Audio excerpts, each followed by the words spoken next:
All right, good afternoon, everyone. I now call to order the Palm Desert City Council study session for Thursday, April 9th, 2026. We will begin with item 2A, ordinances amending the Palm Desert Municipal Code relating to certain boards, commissions, committees, and task forces.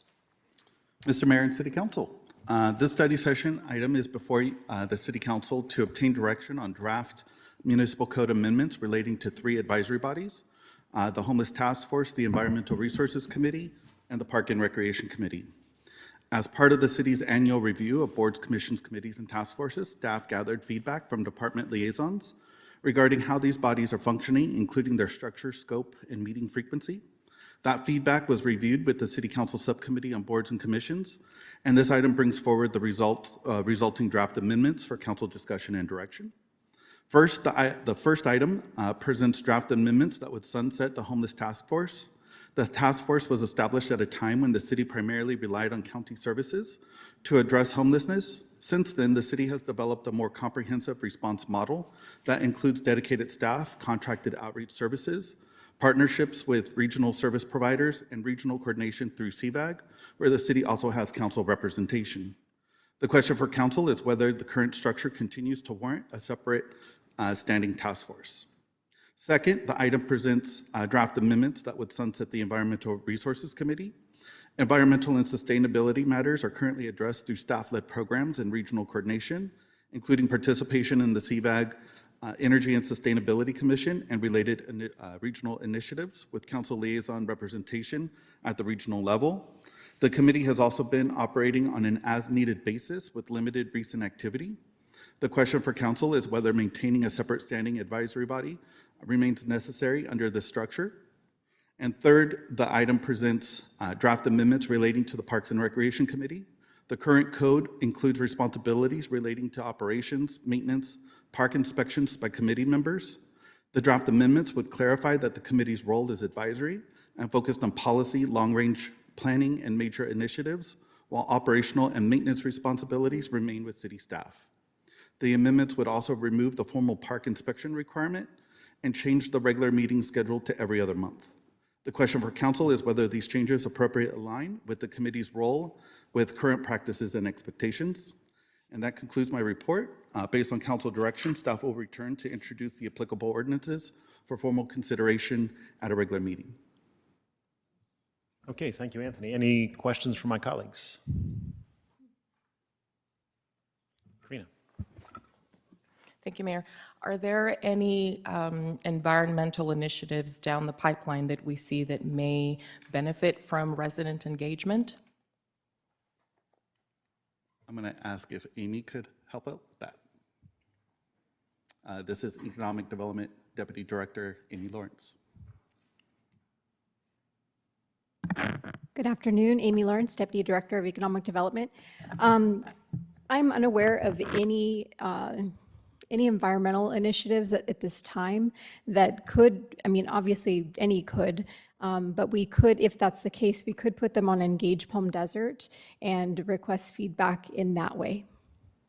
How successful is getting feedback from Engage Palm Desert? I don't know if this is a best question for our clerk or whoever else manages Engage Palm Desert. Well, it falls under our department currently in economic development. We work with Ryland Penta. And when we do request feedback on Engage Palm Desert, we do put that on social media, kind of like what we do with our public art. Mm-hmm. And so we do put that out widely to request project feedback. Do we know how much engagement those social media posts get? I don't know currently. I do know that they do get a lot of engagement, as you can see with the public art. I'm not sure exactly how many votes we got, mm-hmm. but I do believe it was quite a bit. Okay, thank you. Mm-hmm. And I think from our Art and Public Places Committee, perhaps, I think we had like 1,500 responses on, or is it more?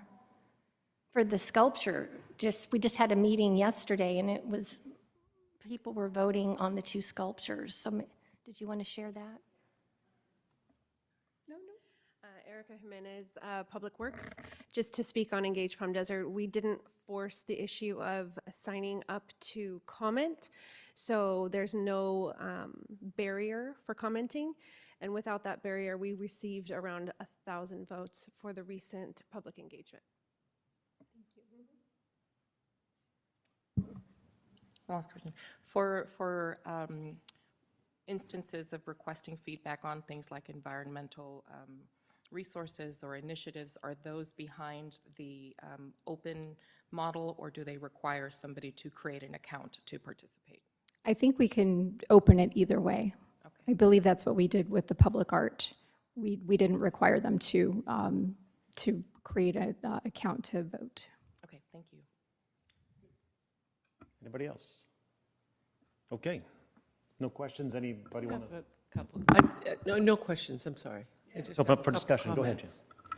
comments. As far as when we talk about the interaction with the community, we know that we can just look at our mail we got this week. They are not shy to give us their thoughts and opinions on projects going on or any issues that might impact the city. So we know that our community members are engaged and will speak up when they need to. What we have found over the years with the environmental issues, we are always more effective when we deal with it on a regional basis, when we go to CVAG. And then, of course, those meetings are always noticed. We always welcome comments at those meetings. And we can be more effective when we deal with those sorts of issues on a regional basis. Even if we look at all the environmental issues being addressed with the Southern California Association of Governments, which does an awful lot as far as the environmental issues, air quality, et cetera. So we have a lot of agencies, a lot of bodies working for us in the environmental area. And I think this is fine what we're doing. If there is ever anything of an emergent nature where we need to address something, I know we're nimble enough as a city that we can take whatever actions we need to do that. But in the meantime, I think this is a good recommendation from our staff, and I do, a lot of work went into this, and I do think it looks like some good thoughts and ideas. Thank you. Very good. Anybody else? Mayor Pro Tem. I think Councilwoman Harnick shared my thoughts very well. Anyone else? All good? Councilmember Karina Moreno. Thank you, Mayor. I completely agree that when the Homelessness Task Force was established, it made perfect sense. We were dealing with a regional effort that we then took in-house and took matters into our own hands about how to approach it within our city for what made sense for us, because not every city is created equal. We found that we could do a better job in referring our resources and allocating those resources for a long-term sustainable impact in our collaboration with CVAG. So we, I think, have been very successful by doing that in-house. However, I am very concerned about doing the same to sunset the Environmental Resources Committee. And part of that is because when it first came about to say, let's shrink the frequency, I was already hesitant about it. Had I known that there was a potential to say, we're going to shrink it to as needed, oh, you know what? Nobody's needed it, so let's get rid of it. To me, that's a very different situation. That's a scenario that was not presented as a possibility, and to me, that bypasses a lot. I think that when we look at social media, yes, we get engagement, but that doesn't guarantee that they were Palm Desert residents. A lot of people participate in art. Art has people from everywhere that come and enjoy our art, but that doesn't replace the people that sit in our commissions, in our committees, that are the ones that select the art that draw that in. We have a wealth of talent. We've seen how many people apply for our committees and commissions, and having less engagement and saying, apply for something. I mean, I recently know of a former elected official who told someone, you know, get involved, join a committee or a commission. So we're shrinking that pipeline, and we're saying, join a committee, but then we're not going to meet. So what are you really learning about what it's like to participate, how the meetings run, and how government runs if we're closing the opportunity for participation? I've always said that our residents are the lifeblood of our city, and any opportunity that we are implementing, cutting them off from having that direct engagement is putting a tourniquet where we don't need it. How many cities don't have an environmental resources committee? That's kind of standard. That would be like saying, yeah, you know what, our parks are running great, we don't need that either. We can modify the scope of what they do, but I find that I have heard it from a couple of different committees and commissions. Now, granted, individuals are going to feel differently or may not understand why staff does what they do, but they have felt that staff comes in and says, here's what we're doing, and they feel like they're just rubber stamping.